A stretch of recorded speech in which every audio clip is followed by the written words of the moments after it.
ఉరుముల్లేని పిడుగులా టీడీపీపై గర్జించిన జనసేన అధినేత పవన్ కళ్యాణ్ ఇప్పుడు తనకెదురవుతున్న ప్రశ్నలతో ఉక్కిరిబిక్కిరవుతున్నారు. నిన్నటి వరకు అనుభవజ్ఞుడైన చంద్రబాబు అయితేనే రాష్ట్రానికి కరెక్ట్ అని చెప్పిన పవన్ కళ్యాణ్ ఒక్క రాత్రిలోనే మాట మార్చడంపై టీడీపీ నేతలు మండిపడుతున్నారు. ఇన్నాళ్లు మంచివాణ్ణైన నేను ఒక్క రాత్రిలోనే ఎలా చెడ్డవాణ్ణైపోయానని ఏకంగా చంద్రబాబే నిలదీశారు. 4 ఏళ్లుగా మంచివాడిగా కనిపించిన నేను రాత్రికి రాత్రే చెడ్డవాణ్ణైపోయాను.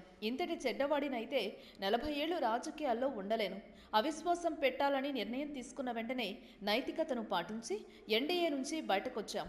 అవిశ్వాసం పెట్టాలని టీడీపీ నిర్ణయించుకున్న వెంటనే దేశంలో చాలా పార్టీలు మద్దతు ఇచ్చి రాష్ట్రానికి సంఘీభావం ప్రకటించాయని చెప్పారు. ఓట్లకు డబ్బులు పంచడంపై పవన్ చేసిన ఆరోపణలపై చంద్రబాబు తీవ్రంగా స్పందించారు.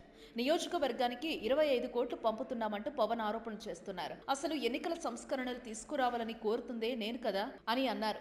శుక్రవారం మండలిలో ప్రసంగించిన సీఎం డిజిటల్ కరెన్సీ తెస్తే అవినీతి ఉండదని, ఎన్నికల్లో డబ్బు పంపిణీ జరగదని చెప్పిందే తాను అని అన్నారు. ఎలాంటి ఆధారాలు లేకుండా తనపై ఆరోపణలు చేస్తే ఎలా అని పవన్ ప్రశ్నించారు. చంద్రబాబు రంగంలోకి దిగిన తర్వాత టీడీపీ నేతలు ఊరుకుంటారా? వాళ్లు విరుచుకుపడ్డారు. పవన్ కళ్యాణ్ పై తెలంగాణ టీడీపీ పొలిట్ బ్యూరో సభ్యుడు రావుల చంద్రశేఖర్ రెడ్డి ఫైర్ అయ్యారు.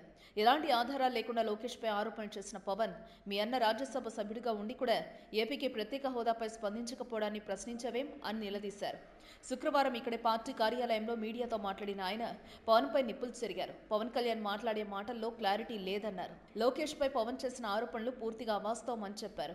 ఇదే సమయంలో కేంద్రం పైన రావుల విరుచుకుపడ్డారు. విభజన చట్టం పూర్తిగా అమలు కాలేదని, అమలు చేయడానికి కేంద్రానికి ఉన్న ఇబ్బందులేంటో చెప్పలేదని విమర్శించారు.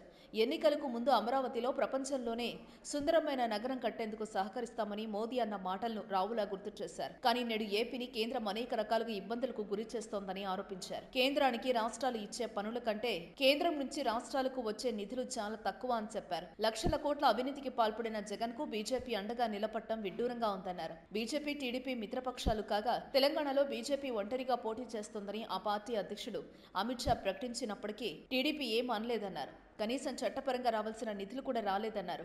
బీజేపీ పట్ల ప్రజల్లో అసంతృప్తి పెరిగిందన్న రావుల ప్రజల కోసమే కేంద్రంపై అవిశ్వాసం పెట్టామన్నారు. మిత్రధర్మం పాటించడంలో టీడీపీ తర్వాతే ఎవరైనా అని పేర్కొన్నారు. ఎన్డీలో భాగస్వామ్యంగా ఉంటే కేంద్రం టీడీపీకి చేసిందేం లేదన్నారు.